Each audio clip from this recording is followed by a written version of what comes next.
फिर भी उस शैतान के हृदय में दया नहीं आई। पलक पावड़े बिछाए हुए पल पल इंतजार कर रही थी अपने पुत्र का। दूध के एक बिंदु का कर्ज नहीं चुका सकता। एक घटना है, कहीं पत्रिका में हमने पढ़ा था कि एक शहर का नौजवान पढ़ाई के समय में उसने किसी शहर की लड़की से प्रेम कर बैठा। प्रेम की कहानी चलती रही। जब बहुत दिन हुए तो लड़के ने कहा अब हम लोग ब्याह कर लेते हैं। तो लड़की ने कहा बहुत अच्छी बात है, पर कैसे मैं समझूं कि तुम मुझे प्रेम करते हो? ये एक बनावटी भी हो सकता है, धोखा भी हो सकता है। लड़के ने कहा तुम्हें मेरे पर विश्वास नहीं, आजमा के देख लो, मेरी परीक्षा ले लो।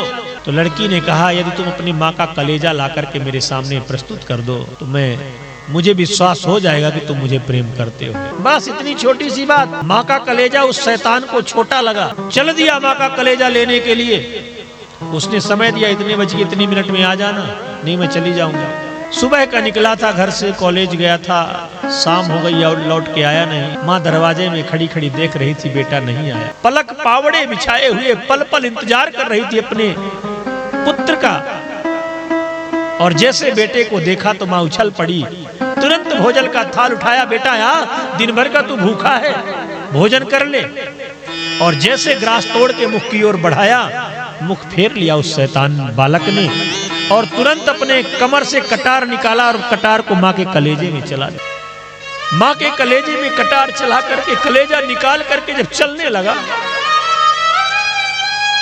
घर के दरवाजे की डेहली ऊंची थी, पैर में ठोकर लग गई और जैसे गिरा कलेजा उछल के दूर गया। उस खून से लथपथ कलेजे से एक चीख निकली, संभल जा लाल मेरे चोट तो नहीं आई। माँ का कलेजा बोल पड़ा बेटा तेरी चोट तो नहीं लगी।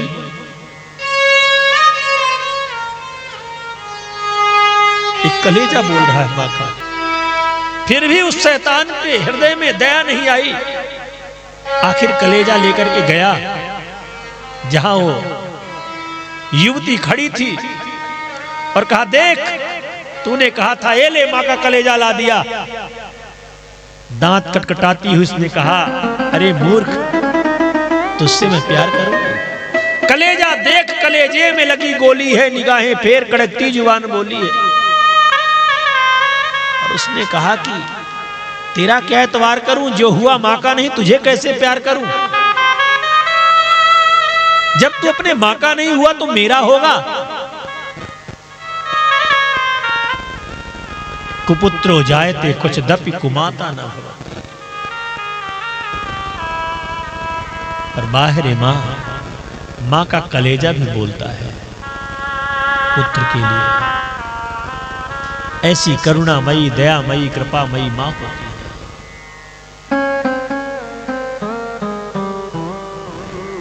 माँ के ऋण से संतान कई जन्म लेने के बाद भी ऋण नहीं हो सकता। माँ के अनंत उपकार हैं। माँ के दूध के एक बिंदु का कर्ज नहीं चुका सकता। इतना बड़ा कर्ज माँ का होता है।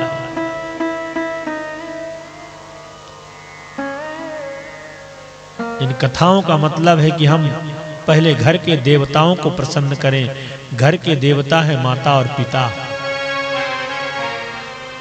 और जब घर के देवता हमारे प्रसन्न रहेंगे, माता पिता प्रसन्न रहेंगे और इनकी आत्मा जब हमें आशीर्वाद देगी तो दुनिया में हमें कभी भी कोई कष्ट नहीं हो सकता। सारी विपत्तियां कट जाएंगी। सबसे बड़ा तीर्थ, सबसे बड़ा भजन, सबसे बड़ा त्याग यही है कि वृद्ध की सेवा, माता पिता की सेवा, गुरुजनों की सेवा।